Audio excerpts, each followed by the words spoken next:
Welcome to episode 0 of the Kind Leadership Challenge. I'm Sarah Clark, and I'm creating this show to empower educational leaders to heal workplace drama, defensiveness, and burnout. And at least for now, every episode is going to be 10 minutes or less. But before we start, you'd probably like to know a little about me and why I've launched this challenge. I've always wanted to make the world a better place. That's why I became a librarian and then a library leader. I started out at the front desk of a small college library in Oklahoma. Over the next 12 years, I earned my master's and my PhD and ultimately became the associate director. In early 2018, I started my dream job as dean of an academic library in Philadelphia. It was a great college that was making the world a better place. I came in eager, I came in fired up, and I promptly made every newbie mistake in the book. In fairness, the situation was more challenging than I expected. The leadership needed me to make some big changes as soon as I could. I wasn't confident enough to push back and slow things down a little bit. Things hadn't changed much for the library in decades. That made it even harder for my team to cope with everything changing at once. I'd never set foot in my new hometown before my interview. I was exhausted from relearning everything, from purchase order processes to the best route to the supermarket. And did I mention we moved from Oklahoma to Philadelphia in the dead of winter? But the real challenges were inside me. Deep down, I thought I'd never be good enough or smart enough to lead this library. So, like many an insecure leader, I tried fixing everything else because I was scared to look inward. I believed that my job was to make the library perfect, but I didn't know how.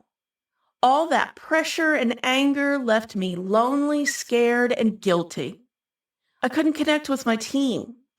I was so terrified that we'd get stuck in drama that I tried to smooth things over and keep us moving forward. We made progress, but we weren't solving the real problems.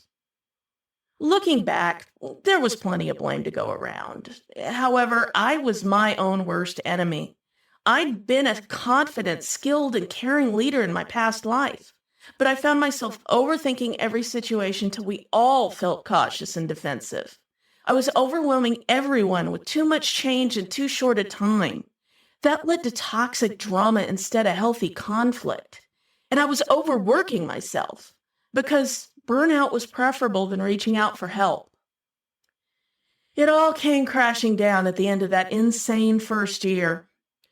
A group of my team called a surprise meeting and read me the Riot Act. And they brought receipts. They regaled me with every poor decision I made, every time I held back information because decisions weren't final yet, and overthought whether I should share what I knew yet. Every time I pushed through conflict that needed to be had because there was too much to do. It was the most brutal meeting I've been in since I became a librarian. A close second was the one with my supportive but concerned then boss a few weeks later. He said less, but it cut deeper. To be clear, none of us were perfect. None of us handled that situation perfectly. But they were tired of being seen as something to be fixed, just like I was tired of being seen as the enemy. We were all overworking ourselves, overthinking every decision, and overwhelming each other. But I knew it was my duty as a leader to solve the deeper problem. I had to shift my library from a me and them into an us. But knowing what I needed to do didn't tell me how to do it, much less give me the confidence to accomplish it. My spirit broke. I fell into waves of anxiety and depression so bad I didn't get a full night's sleep for almost a month. Because I didn't think I'd failed. Yeah, I thought I was a failure.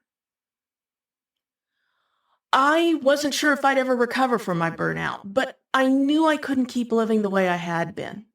So I read, I journaled, I agonized over what kind of leader I wanted to be and how to get there. I could see the pieces of the puzzle.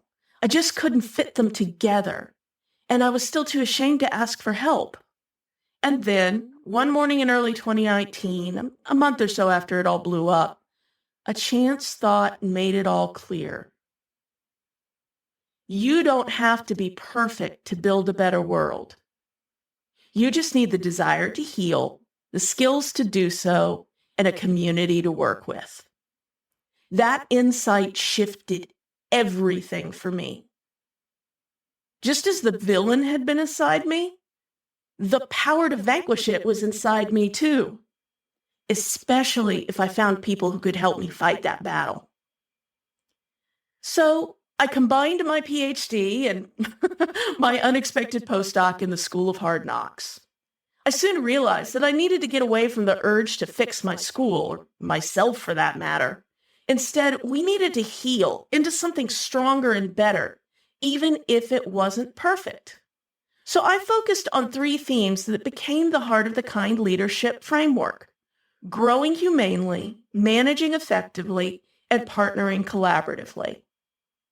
And as I did so, the magic started. We gradually shifted away from fixing our problems and toward healing our world. First as individuals, then as a team, then beyond. I stopped beating myself up. I asked for and offered help. I set and enforced boundaries, all the while encouraging productive conflict and collaboration. And slowly but surely, my team followed suit. As 2019 turned into 2020, I was trusting my skills again, and my team and I were increasingly trusting each other as well. COVID hit a little over a year after my epiphany. Even in those dark days, we were still making our small corner of the world a more informed and educated place. We may not have fixed all of our flaws, we still haven't, but we were healing ourselves and those we served. Drama, defensiveness, and burnout had given way to trust, creativity, and confidence. That's when I started to wonder, could what I'd done heal other educational and library leaders? More than that, could it help them heal their organizations and communities? I revived an old Facebook group I'd started during my PhD and renamed it after my new concept, Kind Leadership. I started a free monthly Zoom workshop series. And a few months later, I found some library leaders to test a Kind Leadership coaching group. At the end, Sarah commented that it had been a real journey of discovery for her. She had taught some of the skills she'd learned to her team as well. Annie said, leadership is leadership. The opportunity to face our issues together and discuss them with our peers is really useful. And Jennifer said, it's a good opportunity to reflect on what you're doing, how you're doing it, and where you might improve in a guided context. Encouraged by those early reviews, I turned the coaching group into a self-directed course and community. Leaders can join the minute they're ready to stop fixing and start healing. I still offer free leadership workshops on Zoom as I can, and now I'm launching this podcast. Every week, I'll share short, useful guidance that you can use to heal your own drama, defensiveness, and burnout. 4 years ago, I set out to fix a library. We ended up healing ourselves and our university. I also learned that whatever my flaws are, I can make a kinder impact and build a better world. Now, I sometimes still fear that I'm a failure. I expect I'll always have to face that dragon from time to time. But Kind Leadership has taught me to catch those dark moments sooner and heal from them in a way that will make us all stronger. If you want that same transformation for yourself and your organization, then this podcast is for you. Thanks for listening, and stay kind now.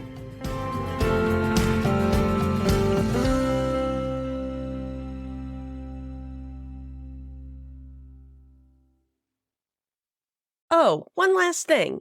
If you're ready to take on this week's challenge but not sure how to start, head over to kindleadershipchallenge.com/next to download the Next Steps checklist.